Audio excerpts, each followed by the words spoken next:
और डीआईएस की खरीदारी के आंकड़ों का ट्रेंड था, ये ट्रेंड आज रिवर्स हुआ है। डीआईएस ने 195 करोड़ की बिकवाली की है और एफआईएस ने करीब 12,000 करोड़ की खरीदारी का रुख अपनाया है। मानसी, देखिए खरीदारी आनी ही थी, हम तो कह भी रहे थे कि नहीं अब ये बस कुछ दिनों की बात है, मतलब जल्दी आ जाएगी। और कल बेहद बेहद शानदार कल खरीदारी आई। देखिए कल वायदा की एक्सपायरी थी, शॉर्ट्स बहुत ज़्यादा थे एफआईज के, 23% की ही इंडेक्स फ्यूचर्स में लॉन्ग होल्डिंग थी, तो उसे इंडिकेशंस तो थे कि नहीं एफआईज शॉर्ट कवरिंग के लिए आएंगे। और कल शॉर्ट कवरिंग आई और 12,594 करोड़ रुपए की दमदार खरीदारी हमने एफआईज की तरफ से कैश में देखी है। यही नहीं, 20 सितंबर 2024 के बाद ये एफआईज की सबसे बड़ी खरीदारी है। मैं आंकड़े चेक कर रहा था और ये सबसे बड़ी खरीदारी है एफआईज की, तो निश्चित तौर पर कॉन्फिडेंस बढ़ा है। और यही नहीं, 3 महीने पिछले हमने देखा था कि छोटी छोटी नेट कैश में बाइंग हो रही थी एफआईज की तरफ से और ऐसा लग रहा था कि क्या जून में वो रिवर्स होगा, लेकिन कल की बाइंग के बाद एक झटके में हम देख रहे हैं कि पॉजिटिव हो गए हैं जून के महीने में भी। तो 4 महीने से एफआईज की एक तरह से बाइंग के का जो ट्रेंड है नेट वो कंटिन्यूड है। लॉन्ग होल्डिंग जो 23% पे था, हम देख रहे थे कि 17% तक गिरा, वहां से बढ़ते 17, 18, 19, 20, 22, 23 ऐसे चल रहा था। बीच में थोड़ा सा डिप भी आया, लेकिन एक झटके में थोड़ा, मतलब मैं पहले देखा तो चौंक गया कि मैं सही आंकड़े देख रहा हूं या नहीं देख रहा हूं। कैलकुलेट करके जब मैंने निकाला तो फिर मैंने देखा कि अच्छा नहीं, ये तो 38% हो गया। तो ये लाजमी है, यहां से भी गुंजाइश है मानसी, यहां से भी ऐसा नहीं कि अब ये 37% पर 38% हो गया है तो गुंजाइश नहीं, यहां से भी गुंजाइश है। मुझे लगता है कि यहां से भी एफआईज की बाइंग का ट्रेंड यहां से जारी रहने की उम्मीद पूरी की पूरी तौर पर करनी चाहिए। 37.92% एफआईज लॉन्ग है, 62% यहां पर शॉर्ट है। देखिए जुलाई में क्या है ना कि जुलाई में ट्रिगर्स कई सारे आने वाले हैं। एक तो अमेरिका और भारत के बीच में ट्रेड डील को लेकर बातचीत हो रही है। अमेरिकी जो ऑफिशियल्स हैं भारत में आएंगे, देखते हैं कि किन चीज़ों को लेकर सहमति बनती है, वो आगे की चीज़ है। जैसा कि आप बता रही हैं कि व्हाइट हाउस की जो प्रवक्ता हैं कैरोलिन लेविट, उनका स्टेटमेंट आया है कि डेडलाइन इज नॉट क्रिटिकल। उन्होंने कहा कि इस डेडलाइन को आगे बढ़ाया भी जा सकता है और इस पर डोनाल्ड ट्रंप फैसला लेंगे। और मुझे लगता है कि हाँ, वो डेडलाइन आगे बढ़ाया जाएगा, क्योंकि आपने 3 महीने का समय दिया और दुनिया में इतने सारे देशों के साथ आपके ट्रेड रिलेशंस हैं और 90 दिनों में सबके साथ सहमति बनाना, बातचीत करना वो संभव नहीं है, असंभव है वो। तो ये आगे बढ़ेगा तो ये मतलब जो चिंता है ना, मान के चले टैरिफ वाली, ये थोड़ी आगे खिसक जाएगी, ये चिंता के तौर पर काम करेगी नहीं। दूसरी चीज़ ये है कि मॉनसून के अच्छे आंकड़े आ रहे हैं। आईएमडी ने कहा कि अगले 4 दिन में पूरे देश में स्प्रेड हो जाएगा। देखते हैं कि फिर बारिश किस तरह की रहती है, तो ये एक ट्रिगर बनेगा, पहले तिमाही के नतीजे आ जाएंगे। तो ट्रिगर्स भरपूर हैं और अपने लिए ना पॉजिटिव ट्रिगर ही एक तरह से आते हुए दिख सकते हैं। तो मेरा मानना है कि एफआईज की बाइंग यहां से भी सस्टेन करनी चाहिए। डीआईज ने भी बहुत अच्छे से हमने देखा कि सपोर्ट किया है, हालांकि थोड़ी सी कमी आई है डीआईज के लॉन्ग में। 64-65% थे उनके लॉन्ग 3-4 सत्र पहले, वो घट के 61% के आसपास के, बट अभी भी काफ़ी ठीक ठाक डीआईज की तरफ से भी पार्टिसिपेशन बाजार में हमें देखने को मिल रहा है। तो एफआईज लौटा है मानसी, आई थिंक कि बाजार इसको अभी यहाँ से और सेलिब्रेट करेगा और ये जुलाई सीरीज एक और दमदार सीरीज होने जा रही है। हम बैक टू बैक लगातार 4 पॉजिटिव सीरीज देख चुके हैं। जून में निफ्टी ने 700 पॉइंट जोड़े हैं और 700 पॉइंट की ही दूरी रह गई है ऑल टाइम हाई से, और ये आप बहुत जल्द निफ्टी को भी ऑल टाइम हाई टेस्ट करते हुए देखेंगे। यहां से कोई बहुत ज्यादा मतलब आपको वेट नहीं करना पड़ेगा, ताबड़तोड़ में भी हो सकता है कि रिजल्ट सीजन की शुरुआत से पहले ही हम नई ऊंचाई पर निफ्टी को पहुंचते हुए देखेंगे। तो चलिए, जुलाई सीरीज की शुरुआत और पहला सेशन और गुड न्यूज आना शुरू हो चुकी है। पहली गुड न्यूज विदेशी बाजार से अच्छे संकेत, दूसरी गुड न्यूज एफआईएस के खरीदारी के आंकड़े और बड़ा क्वांटम 12,000 करोड़ के पार की खरीदारी की है। उम्मीद यही करके चलते हैं कि जुलाई सीरीज की शुरुआत में जो खरीदारी का ट्रेंड है ये पूरी सीरीज के दौरान एफआईएस की तरफ से, विदेशी संस्थागत निवेशकों की तरफ से जारी रहे। डीआईएस तो खैर हमें सपोर्ट करते ही हैं, वापसी उनकी तो होनी ही होनी है। लेकिन चलिए अब मार्केट के सेटअप पर बात करते हैं और जून सीरीज का आखिरी सेशन भी जबरदस्त था। कौन कहेगा कि मंथली एक्सपायरी का दिन है। बढ़िया एक्शन के साथ बेंचमार्क्स में मजबूती पर ट्रेड देखने को मिला।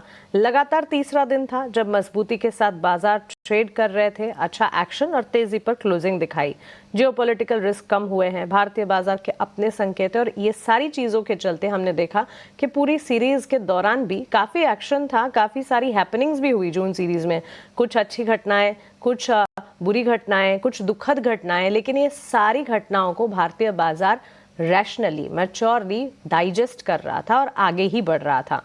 अब आज के सेटअप की अगर बात करें अभिषेक, निफ्टी में तो हमने देखा कल 25,500 के पार क्लोजिंग नजर आई। सेंसेक्स भी 83,600 के पार क्लोज हुआ, लेकिन बैंक निफ्टी ने रिकॉर्ड हाई लेवल्स छुए और 57,200 के पार क्लोजिंग। यहां से नए लेवल्स खुलते हुए अब कौन से नजर आएंगे?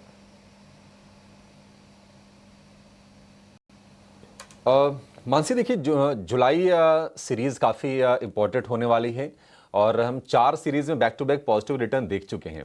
मान के चलिए कि जुलाई सीरीज में पॉजिटिविटी ये बनी रहेगी और कम से कम कब तक बनी रहेगी। देखिए 10 या 11 तारीख के आसपास टीसीएस के नंबर्स आते हैं, वहाँ से रिजल्ट सीजन की शुरुआत होती है। 9 जुलाई है, रेसिप्रोकल टैरिफ पर पॉज 90 दिनों का जो लगा था उसकी डेडलाइन है। तो मान के चलिए कि 1.5-2 हफ्ते तक बाजार में कोई यहां से स्पीड ब्रेकर दिख नहीं रहे हैं। और अगर हम जुलाई सीरीज में अगर हम निफ्टी की चाल की बात करें तो हिस्टोरिकली अगर आप देखेंगे तो पिछले 3 साल में पॉजिटिव रिटर्न मिले हैं। 2022 में करीब 7.25% के, 2023 में करीब 3.5% के, और पिछले साल की बात करें तो 1.5% के पॉजिटिव रिटर्न मिले हैं। लेकिन एक आंकड़ा यह भी कहता है कि 2017 के बाद लगातार 5 सीरीज में ये पॉजिटिव रिटर्न नहीं मिले हैं। लेकिन इस बार ये लग रहा है कि नहीं, ये ट्रेंड ब्रेक होगा और 5 पॉजिटिव सीरीज हम देखेंगे जुलाई में। बाजार में यहां से कोई ऐसे दिक्कत वाली स्थिति लग नहीं रही है मानसी। देखिए अचानक से कुछ ऐसी जियोपॉलिटिकल टेंशन आ जाए तो उसकी बात अलग है। अचानक से डोनाल्ड ट्रंप कुछ कर दें, टैरिफ को लेकर कोई और झटका दे दें बाजार को, तो वो बातें अलग हैं। उतनी अनिश्चितता तो आपको बाजार में लेके चलनी पड़ेगी। अदरवाइज आपके फंडामेंटल्स अच्छे हैं, यहां से कोई चिंता की बात नहीं है। और रोल ओवर्स हम देख रहे हैं कि 4 महीने की ऊंचाई पर है। पिछले 3 महीने का औसत था 79%, हम रोल ओवर देख रहे हैं 79.5% पर। और एक अच्छी चीज ये है कि जो अगली सीरीज में जो हम गए हैं ना, तो ओपन इंटरेस्ट करीब 1.5 लाख करोड़ कॉन्ट्रैक्ट्स का है, जो ठीक ठाक है। ये भी ऑलमोस्ट 4 महीने के हाईस पर है। तो संकेत यहां से ठीक लग रहे हैं मानसी। यहां से आप तेजी की उम्मीद करके चल सकते हैं। अगर निफ्टी की आज की बात करें तो कल शानदार क्लोजिंग मिली है निफ्टी में। 700 अंकों की दूरी यहां से रह गई है। और हमने बार बार कहा है कि बाजार ये शॉर्ट करने का नहीं है। यहां पर जो भी आपको मौके मिले, अगर गिरावट आते हैं अगर 100-150 पॉइंट की, तो आप उसको बाय कीजिए। शॉर्ट करने के बारे में मत सोचिए। ये बाजार में ब्रेकआउट आ चुका है, कंफर्म हो चुका है, बुलिश टोन है, तो आप शॉर्ट करके आपके फंसने की जो संभावना है, जो प्रायिकता है ना, वो काफी ज्यादा है। तो शॉर्ट करने की सलाह नहीं है, ये गलती नहीं करनी चाहिए। गिरावट आए तो आपको उसका बाइंग के लिए इस्तेमाल करना है। निफ्टी के लेकर मैं आज के सपोर्ट की बात करूं तो 25,500 एक अच्छा सपोर्ट लेवल दिख रहा है। रेजिस्टेंस की बात करें 25,800, ये 300 पॉइंट के आसपास की आज रेंज रहने की उम्मीद है। लेकिन अगर थोड़े से मजबूत सपोर्ट की बात करें जिसके टूटने की संभावना अब कम लग रही है, तो ये सपोर्ट लेवल शिफ्ट होकर आ गया है 25,200 से लेकर 25,300 की रेंज में। और अब ये 100 पॉइंट के गैप के साथ निफ्टी खुलने के संकेत दे रहा है। देखिए थोड़ा सा ना चल तो गया है बाजार, लेकिन मुझे लगता है कि इस गैप के साथ भी ना बहुत सारे लोग वो फोमो वाले हैं। बहुत सारे लोग हैं जो इस रैली को, क्योंकि ये बड़ा फटाफट आई है, इसको लोग मिस कर गए हैं। 24,700 से 25,700 हम गिफ्ट निफ्टी देख रहे हैं। 1000 पॉइंट मतलब कितने सत्र में, मतलब तो वो लोग भी आएंगे। तो गैप के साथ भी मुझे लगता है कि बाइंग अटेम्प्ट की जा सकती है। 25,800 के लेवल को यहां से ध्यान में रखना चाहिए निफ्टी में कम से कम। उसके बाद तो फिर ऑल टाइम हाई की हम बातचीत करना शुरू कर देंगे। निफ्टी बैंक भी लगे हाथ में बता देता हूं कि कल हमने देखा कि निफ्टी बैंक ने निफ्टी से थोड़ा सा ना पीछे चल रहा था, लेकिन एफआईज की जो शॉर्ट कवरिंग आई है निफ्टी बैंक को अच्छा सपोर्ट दिया है। देखिए एफआईज का मेजर जो इन्वेस्टमेंट है वो कहां पर है, वो बैंकिंग में है, फाइनेंशियल में है, आईटी में है, कुछ फार्मा ऑटो कैपिटल गुड्स में है। ये जो बड़े जो दो धड़े हैं, दो पिलर हैं, वो हैं बैंकिंग, आईटी। तो बैंकिंग में कल हमने देखा कि सपोर्ट मिला ये एफआईएस की शॉर्ट कवरिंग का, और रिकॉर्ड क्लोजिंग नहीं, रिकॉर्ड स्तर भी बने। 57,206 की रिकॉर्ड क्लोजिंग हमने निफ्टी बैंक की देखी है। और एचडीएफसी बैंक ने लीडरशिप कल के सत्र में दिखाई है। 2027 रुपए का हाई एचडीएफसी बैंक ने बनाया है। तो एचडीएफसी बैंक ने पूरी तरह से लीड किया कल की तेजी को। अब 58,000 तक जाने में मुझे नहीं लगता है कि निफ्टी बैंक बहुत ज्यादा समय बिताएगा। 57,000 तो हमने 9 जून को ही हासिल कर लिया था, जब आरबीआई की क्रेडिट पॉलिसी आई थी। अब वहां से थोड़ा सा ना बीच में हिचकोले, अड़चने आई, जियोपॉलिटिकल कंसर्न्स बाजार को ग्रिप में रखे हुए थे। तो निफ्टी बैंक में तो वो तेजी अभी बाकी है। 58,000 की आप उम्मीद करके चलिए। यहां से 56,700 पर निफ्टी बैंक के लिए सपोर्ट है। यहां से 400-500 पॉइंट नीचे अगर बात करें, 57,700 पर छोटा सा रेजिस्टेंस है, और उसको पार कर लेगा तो फिर आप बड़ी तेजी के लिए 58,000 तो एक इमीडिएट सामने लक्ष्य दिख ही रहा है, उसकी तैयारी कर लीजिएगा। निफ्टी बैंक में भी कोई भी गिरावट आए तो आपको खरीदारी की ही सलाह है। तो माहौल पॉजिटिव है बाजार के लिए। जुलाई सीरीज में हम एंटर कर गए हैं। कुछ दिनों में जुलाई महीने की भी ऑफिशियली शुरुआत हो जाएगी, और माहौल यहां से अच्छा लग रहा है मानसी। और जो ग्लोबली या फिर लोकली जो क्यूज आ रहे हैं, वो बाजार को समर्थन देने वाले ही फिलहाल दिखाई दे रहे हैं।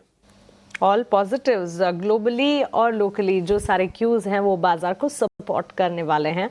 और बाजार की तेजी आके कई सारे ट्रिगर्स और कई सारे फैक्टर्स हैं। बाजार की तेजी को काफ़ी सारी जगह से कह सकते हैं कि स्ट्रेंथ मिलती हुई नज़र आ रही है। एक तो ईरान और इजराइल के बीच जो तनाव था, वो तनाव खत्म होता है और ईरान